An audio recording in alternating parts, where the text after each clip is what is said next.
अस्सलाम वालेकुम, आप देख रहे हैं स्पोर्ट्स बाज और मैं हूं लुकमान अली। पाकिस्तान क्रिकेट टीम इस वक्त दुबई में मौजूद है, जहां पर ट्राई सीरीज़ का बाकायदा अब कल से आगाज़ होने जा रहा है और पाकिस्तान अपना पहला मैच अफगानिस्तान के खिलाफ खेलेगा। और इससे पहले पाकिस्तान ने भरपूर तैयारियां की हैं, लेकिन सवाल ये है कि पाकिस्तानी टीम की ये तैयारियां एशिया कप में क्या फ़ायदेमंद साबित होंगी। पाकिस्तान का इतने दिन पहले ही वहाँ चले जाना और फिर ये ट्राई सीरीज़ क्या एशिया कप की तैयारियों के लेकर कितनी सूदमंद साबित हो सकती है, और ये ट्राई सीरीज़ पाकिस्तान के लिए आसान है या मुश्किल है। और फिर आगे चलकर इस ट्राई सीरीज़ के बाद क्या पाकिस्तान के स्क्वाड में कुछ तब्दीलियां होने के इम्कानात हैं, ये सब क्या चल रहा है, इसी सूरत हाल पर बात करेंगे। हमारे साथ मौजूद हैं sports journalist anchor person Najibul Hasnain साहब। नजीब साहब, बहुत बहुत शुक्रिया सर, आपने हमारे लिए वक्त निकाला। सबसे पहले तो हम आगाज़ करेंगे यहाँ से कि ट्राई सीरीज़ का आगाज़ हो रहा है। पाकिस्तान टीम काफ़ी दिन पहले से वहाँ पर मौजूद है और कहा यह जा रहा है कि ये एशिया कप की तैयारियों का ही एक तसलसल है। तो इस ट्राई सीरीज़ से पाकिस्तान को एशिया कप की तैयारियों में कितना फ़ायदा होगा या कितनी सूदमंद साबित होगी? बहुत शुक्रिया लुकमान। सबसे पहले तो ये कि ऑब्वियसली कंडीशन से आमांग होने के लिए, चीज़ों को जज करने के लिए, सिचुएशन को असेस करने के लिए ट्राई सीरीज बड़ी अहम है। और इससे पहले हमारा एक तरबियती कैंप भी लगा यूएई में, जिसमें 2 इंट्रा स्क्वाड मैचेस हुए। इससे बड़ा फायदा होता है। तैयारी मुकम्मल हो गई है, कल आखिरी दिन था कैंप का और कल से अब ये सीरीज का आगाज हो रहा है और पहला ही मैच अफगानिस्तान से है। पाकिस्तान के लिए फायदेमंद तो बहुत है, लेकिन आपको पता है इस वक्त पाकिस्तान की क्रिकेट ऑल टाइम लो पर है। इतनी बुरी हालत है कि अब हमें ये भी डर है कि हम अफगानिस्तान और यूएई से किस किस्म का मुकाबला करेंगे।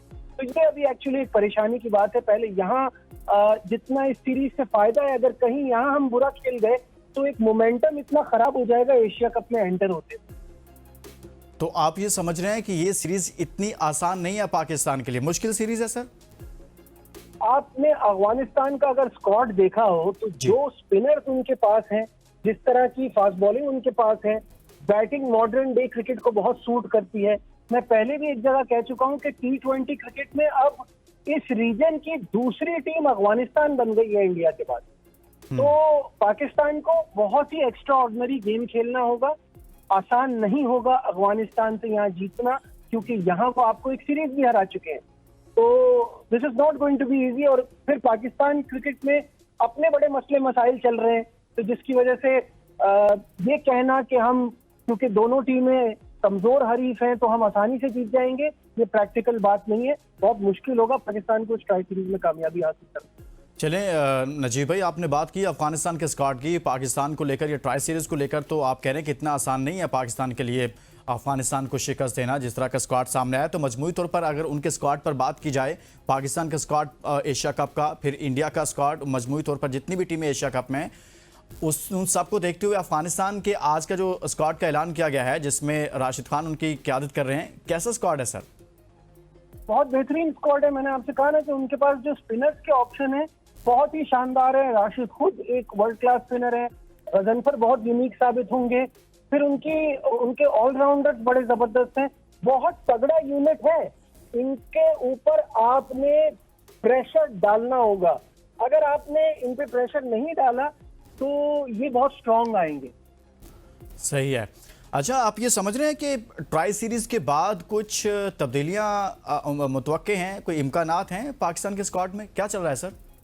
देखिए, हमारे यहाँ तो आपको पता है कि हर आदमी इसी चीज पे लगा हुआ है, क्रिकेट को पीछे छोड़ दिया है और बाबर आजम की बात ज्यादा चल रही होती है। तो ये it all depends on the fact कि हम ट्राई सीरीज में करते कैसा है। मुझे तो ये बात समझ में नहीं आ रही कि अगर ट्राई सीरीज में हम बुरा करते हैं तो फिर बात हो रही है कि बाबर और रिजवान टीम में आ जाएंगे। तो वो कैसे आ जाएंगे? उन्होंने कब अच्छा कर लिया? जब वो एक परफॉर्मेंस की वजह से टीम से बाहर हुए तो उनकी परफॉर्मेंस तो अच्छी नहीं हुई, इनफैक्ट वनडे में नहीं हुई। जो वेस्ट इंडीज के खिलाफ सीरीज हमने खेली, तो उनको वापस लाना भी कोई अकलमंदाना फैसला नहीं है। I am not against them, but I am saying कि पाकिस्तान टीम ऐसे भी हारेगी वैसे भी हारेगी, तो इससे फिर परेशानी की बात क्या है इसमें? ये डिबेट कहाँ से चल निकलती है? इतनी लंबी क्रिकेट दी बाबर रिजवान को नजीब साहब, पाकिस्तान क्रिकेट बोर्ड ने के बदतरीन परफॉर्मेंसेस के बावजूद, बदतरीन तरीके से टूर्नामेंट से हारने के बावजूद उनको मैचेस दिए, उनको सीरीज दी, उनको टूर्नामेंट्स दिए, उनको कप्तानियां दी। तो इसके बावजूद अगर आप नहीं समझते कि पाकिस्तान के यंग लड़के जिन पर अभी इन्हिसार किया गया है, इन्हीं को तसलसल के साथ आगे मौके देने चाहिए, बजाय इसके कि ये जो डिबेट चल निकलती है कि जी इनको वापस लाया जाए। सर, ये इनफ इज इनफ नहीं हो गया? देखिए, मैं ये नहीं कहूंगा बदतरीन कारकर्दगी, उनकी कारकर्दगी ठीक थी, लेकिन अब मॉडर्न डे क्रिकेट की डिमांड कुछ और हो गई है। देखिए, चाहे उन्होंने वनडे में अच्छा ना किया हो, मैं अभी भी कहता हूँ वनडे में उनकी जगह है। टेस्ट टीम में बाबर आजम के बगैर टेस्ट टीम बन नहीं सकती। T20 अब डिफरेंट फॉर्मेट है। अब ये नहीं हो सकता कि मैं 12 ओवर अपने रन के लिए खेलूं और फिर मैं नीचे वाले आने वालों से एक्सपेक्ट करूं कि वो 150-160 की स्ट्राइक रेट से खेल के एक अच्छा स्कोर बना दें। ये उन्होंने किया है इतने सालों में। तो इसकी वजह से मुझे लगता है कि मॉडर्न डे क्रिकेट में अब उनकी जगह नहीं बन रही है। अब आपको यंगस्टर्स के साथ जाना है, चाहे वो हारे या जीते। आपने अब फ्यूचर का सोचना है। हार से घबराने वाले लोग कभी आगे नहीं बढ़ते। आप उनके साथ भी हार रहे थे ना, अब नए लड़कों के साथ भी क्या हो जाएगा, ज्यादा हार ही जाओगे। लेकिन चेंजेस करना या उन पे नए लड़कों को ट्राई करते रहना, ये बहुत जरूरी है पाकिस्तान क्रिकेट के लिए।